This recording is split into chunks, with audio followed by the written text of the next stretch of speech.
Salut YouTube, j'espère que vous allez tous très bien. 4 mois après, je sais, je reviens que maintenant pour faire la vidéo FAQ. Mais vaut mieux tard que jamais. J'ai pris un peu de retard, même beaucoup de retard sur mes vidéos. Et je suis bien motivé à reprendre là, de plus belle. Donc c'est parti pour cette petite FAQ. Allez. Alors pour commencer, première question du farmer ardennais. Tu feras des vidéos où je vous amène une matinée à mon travail ou une journée ou pas? Alors bien sûr, totalement. C'est totalement prévu que je fasse des vidéos en immersion. Que ce soit une journée, une après-midi ou une matinée, car dans mon métier dans les TP, on ne fait jamais la même journée. Demain, je peux faire du terrassement comme après-demain de la démolition, comme de l'aménagement extérieur, comme du transport. Donc évidemment, mes journées ne se ressemblent pas du tout. Donc pourquoi pas, si ça peut vous intéresser, de faire une petite série là-dessus. Pas beaucoup d'épisodes, je pense 4 ou 5 sera déjà pas mal, donc 4 ou 5 journées ou un truc comme ça.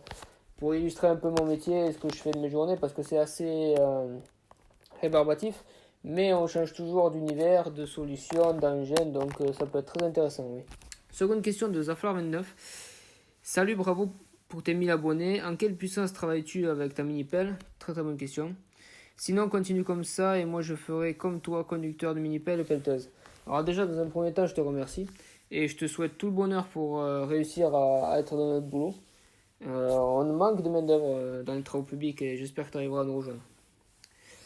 Alors, pour répondre à ta question, je ne suis pas quelqu'un qui travaille, qui pousse les moteurs à fond. Je suis beaucoup plus dans la précision que dans la vitesse avec les machines. Euh, niveau, niveau puissance, je pense que je suis aux trois quarts.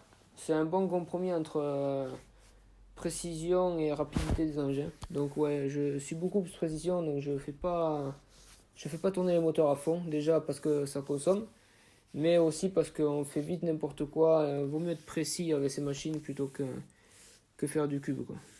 Alors, Kirosi comme on Raptor qui me demande d'où vient cette passion, ta machine préférée et comment vois-tu ton avenir? Alors, cette passion, j'en ai aucune idée. Pour être franc avec vous, je n'ai personne dans ma famille ou dans mes alentours qui est dans le TP ou qui conduit des engins et ou qui travaille même avec des engins régulièrement. Donc, je ne sais pas du tout d'où vient cette passion. La seule chose que je sais, c'est qu'elle est là depuis que je suis tout petit. Depuis que je suis tout petit, je m'amuse avec des petits engins, des petits rouleaux, n'importe quoi, et des cailloux, tout ça. Donc depuis tout petit, elle est présente et d'où elle vient après, je sais pas du tout. Ma machine préférée, je dirais Peltas, car pour moi, c'est la machine avec laquelle tu peux faire le plus de travail et être le plus précis possible de nos jours. Donc certes, tu vas pas faire des talutages comme avec un bulle ou quoi, mais dans notre métier de terrassier, la Peltas, c'est vraiment le primordial et c'est la machine avec laquelle je me sens plus à l'aise. Après, si tu voulais parler de marque, en marque, je suis plus Caterpillar, parce que j'ai beaucoup connu Caterpillar. Et Eurocomac aussi. De nos jours, je me consacre beaucoup à Eurocomac et je vous prépare une petite vidéo de présentation sur des pelles Eurocomac. Alors, petite question de Bastien Chausse-Pied qui me demande: question, es-tu dans une entreprise ou es-tu apprenti dans une entreprise de TP et de quelle région es-tu? Alors, non, je ne suis pas apprenti et oui, je suis dans une entreprise et région, je suis dans le sud-ouest. Alors, pour répondre à The Bill Moustique, Chain Split et d'autres que j'oublie, oui, je suis mon propre patron à l'heure d'aujourd'hui. Dans une entreprise que j'ai créée moi-même et non que j'ai reprise. Ce qui donne un peu plus de suspense parce qu'on n'a pas les clients qui sont déjà là. Quand tu reprends une entreprise, généralement tu reprends le carnet des clients de l'ancienne entreprise, tout ça. Donc là, non, j'ai recommencé de zéro. Shensplit qui me demande: dans ce cas-là, comment as-tu fait pour avoir tes premiers clients? Et quelle est pour toi la chose la plus importante pour démarrer dans ce métier? Alors, pour trouver mes premiers clients, il faut dire que je suis quelqu'un qui travaille énormément avec les nouvelles technologies, avec les temps modernes. Donc je dirais que les trois quarts de mes clients, je les ai trouvés sur Internet. Je travaille beaucoup sur Internet pour trouver mes premiers chantiers. Et encore aujourd'hui d'ailleurs. Pour Après, qu'est-ce qu'il y aurait d'autre? Tout le monde dit au début qu'on arrive à trouver des chantiers avec le bouche à oreille, tout ça. Je suis d'accord au bout d'un certain temps. Mais quand tu démarres, personne ne te connaît. Donc tu n'as pas de bouche à oreille qui peut parler pour toi. Donc je suis pas trop d'accord avec ça. Mais ouais, moi je travaille beaucoup sur Internet. Après, des contacts aussi, il faut vraiment avoir beaucoup de contacts. Moi, à l'heure d'aujourd'hui, j'ai énormément de contacts dans le milieu.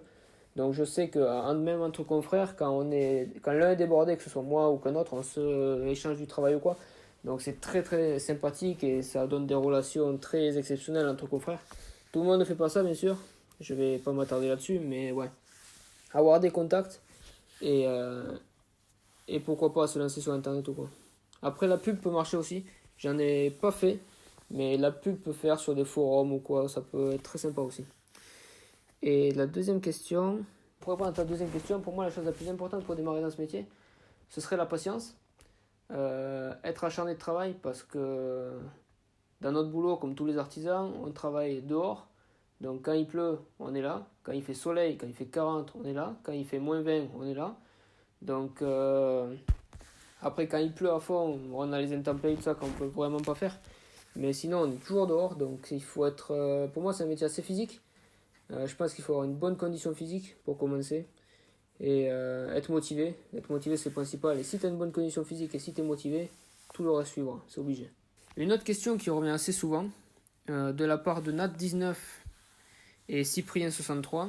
As-tu fait une école de TP Égleton ou autre? Continue, c'est super. Alors déjà, je te remercie. Et pour répondre à votre question, les gars, non, je n'ai fait aucune école et aucune formation dans les travaux publics et le bâtiment, que ce soit clair. Parce que tout le monde pense que je suis passé par une grande école de TP ou autre. Mais pas du tout, je sors d'un cursus général, donc j'ai fait un lycée et un collège général. À part mon lycée qui était un lycée général et technologique, donc c'est vrai que j'ai pris un cursus scientifique et technologique parce que pour moi je ne me voyais pas du tout partir ailleurs. Mais ouais, si ça parle à certains, j'ai fait une terminale STI 2D spécialisée en architecture et construction pour rester un peu dans le domaine.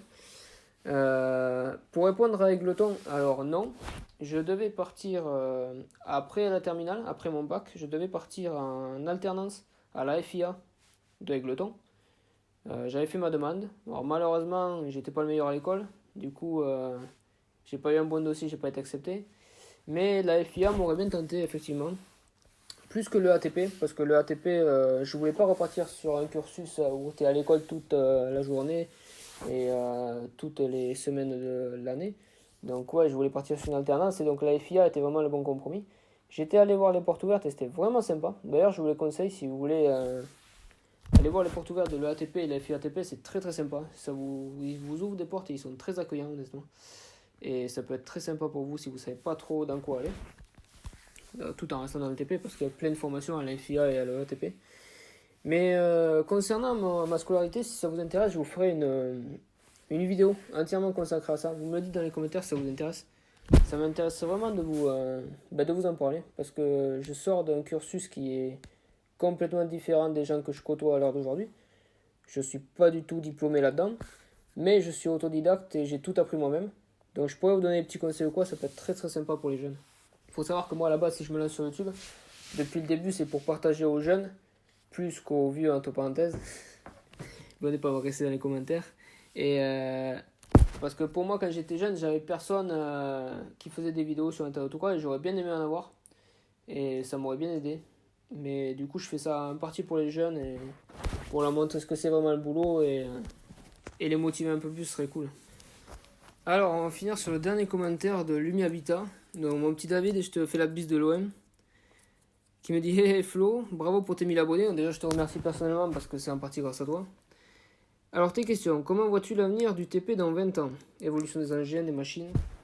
Alors c'est une excellente question. Pour moi, déjà à l'heure actuelle, on est vachement bien avancé, que ce soit sur les tilts, sur les guideuses par GPS ou quoi. Maintenant le chauffeur, s'il s'intéresse aux nouvelles technologies, il peut faire n'importe quoi avec ses pelles. Donc je pense qu'on est déjà bien avancé. Dans le futur, ce que je verrai, j'en ai déjà vu en Amérique, ça se démocratise pas mal. Je pense qu'on atterrit vachement sur les engins radiocommandés. Télécommandés, je pense que ça peut être vraiment pas mal. Ça peut préserver la vie du chauffeur. Parce qu'il faut savoir que nous, dans le TP, notre corps il prend cher. Donc je pense que l'avenir sera là-dedans. Toujours garder dans le guidage GPS. Pour moi, d'ici 10 ans, toutes les pelles seront équipées de ça. C'est obligatoire. Et tous les entrepreneurs investiront là-dedans. Moi, je sais que si j'avais l'argent, j'investirais direct là-dedans parce que c'est une valeur sûre. Après, moi, je suis féru de nouvelles technologies. Donc, je suis dans les temps modernes. Je suis à fond sur les nouvelles technologies, sur les évolutions. Donc, j'investis pas mal là-dedans. Mais c'est vrai que niveau TP, niveau engin, je n'ai jamais testé pour le moment des tilts ou les guidages. Donc ça peut être vraiment sympa que j'essaye ça un jour. si j'en aurais la chance d'en parler avec des vrais professionnels qui font ça tous les jours, etc., je vous en ferai une petite vidéo et ça pourrait être vraiment sympa d'en parler. Ouais. Alors, deuxième question. Vis-à-vis des clients, as-tu remarqué que des particuliers se gardaient des travaux de terrassement ou autres pour les faire eux-mêmes ou non? Alors, c'est une question assez délicate qui concerne tous les artisans. Moi, dans le terrassement, c'est très très rare que des clients se gardent du travail pour eux-mêmes. Du moins dans le terrassement, pur et dur avec les machines. Quand il s'agit de poser des bordures ou quoi, là oui, j'en ai déjà vu. Question de terrassement, je crois que j'ai dû avoir sur 50 ou 60 chantiers que j'ai vus ou que j'ai fait, je pense que j'en ai vu que un ou deux. Soit c'était par le prix, et parce que les mecs ils réfléchissent pas trop, ou soit c'était parce que le gars connaissait quelqu'un d'autre qui, son copain, allait venir un week-end manger chez lui et lui faire en même temps. Mais ouais, j'en ai déjà vu. Alors il faut savoir que nous dans le TP c'est des machines, donc il faut avoir les compétences de les conduire. Généralement les clients sont assez respectueux là-dessus, ils se disent que oui, mais par rapport à mon taux horaire, s'ils louent une machine, ils savent qu'eux ils n'ont pas l'expérience, donc ils passeront plus de temps et donc ils arriveront au même tarif que moi. Donc c'est vrai qu'à ce niveau-là je suis pas trop embêté. Après quand on parle d'empirement, quand on part sur de l'empirement ou sur de l'étalage de cailloux ou quoi, je sais que ça s'est déjà fait, oui, que des clients en gardent pour eux. Après, c'est vrai que de nos jours, beaucoup de clients maintenant se débrouillent tout seuls, que ce soit par rapport à nous, artisans qui mettons des vidéos sur YouTube. Bon, de toute façon, si c'est pas nous, ce sera d'autres qui le feront, donc il y en aura toujours. Mais oui, maintenant, les gens, les particuliers, se débrouillent pas mal entre eux et à faire à faire les travaux eux-mêmes. Et je trouve ça sympa. Après, moi, je suis encore dans une catégorie dans le terrassement où on dépend des engins.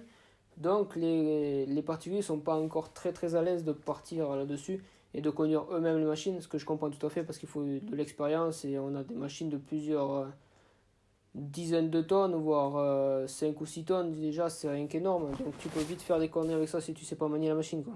Te blesser toi ou blesser les environs, ça peut être très grave. Donc c'est vrai que pour moi ça il faut vraiment le laisser vraiment aux professionnels.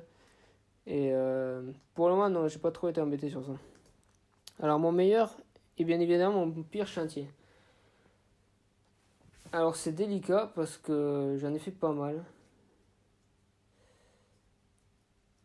Meilleur chantier, je dirais des chantiers. J'ai déjà travaillé sur des chantiers à risque. Donc les chantiers où tu es en bord de falaise, où tu vas faire des démolitions un peu risquées, tout ça. Mais c'est pour moi mes meilleurs chantiers. J'aime bien quand la tâche est difficile et qu'il faut utiliser sa tête pour chercher des solutions et tout ça. Surtout plus l'adrénaline aussi que tu as quand tu es en bord de falaise d'appel, il faut gérer l'équilibre et tout ça, donc tu n'es pas très à l'aise. Il faut savoir ce que tu fais, il faut faire corps avec la machine et savoir la manier pour éviter de te foutre dans la ravin sûrement. Donc voilà, ouais, mes meilleurs chantiers sont les chantiers, je pense, à risque que je ne fais plus aujourd'hui. Au début, j'en faisais pas mal, aujourd'hui, c'est de plus en plus rare parce que j'avais un client qui avait pas mal de taf à faire là-dessus. Et mon pire chantier, honnêtement, pire chantier, j'en ai pas. Pour le moment, je touche du bois, j'ai pas eu de pire chantier encore. Et j'espère que ça arrivera pas bientôt. Donc voilà, c'est la fin de cette petite FAQ, donc, qui était assez courte, je dois avouer, mais qui était sympa de parler un peu de moi et de mon expérience. Parce que c'est vrai que je parle pas souvent de mon parcours, etc.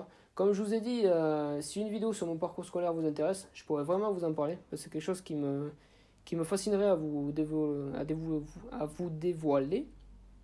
Et ça pourrait être très sympa. Et je pense que ça aiderait plus d'un. Donc ouais, je serais chaud à faire ça. Et puis j'ai essayé aussi de mettre, comme j'ai dit en début de vidéo, la mini-série sur vous venez avec moi une journée ou quoi, en immersion. Ça pourrait être très sympa. Et puis j'ai d'autres formats qui arrivent. Je travaille énormément sur des projets avec des gros formats qui devraient arriver très bientôt. Il faut que je me lance pour les faire. Je pense que cet été ça va y aller. Donc on va partir sur ça et on va reprendre les vidéos assez rapidement. Sur ce, je vous souhaite une très bonne soirée, très bonne journée, tout ce que vous voulez. N'hésitez pas à me dire dans les commentaires si vous avez d'autres questions ou quoi. Je suis extrêmement présent sur les commentaires et sur les réseaux sociaux. Donc n'hésitez pas vraiment, ce sera avec plaisir de vous en parler. Et moi je vous dis à la prochaine. Ciao.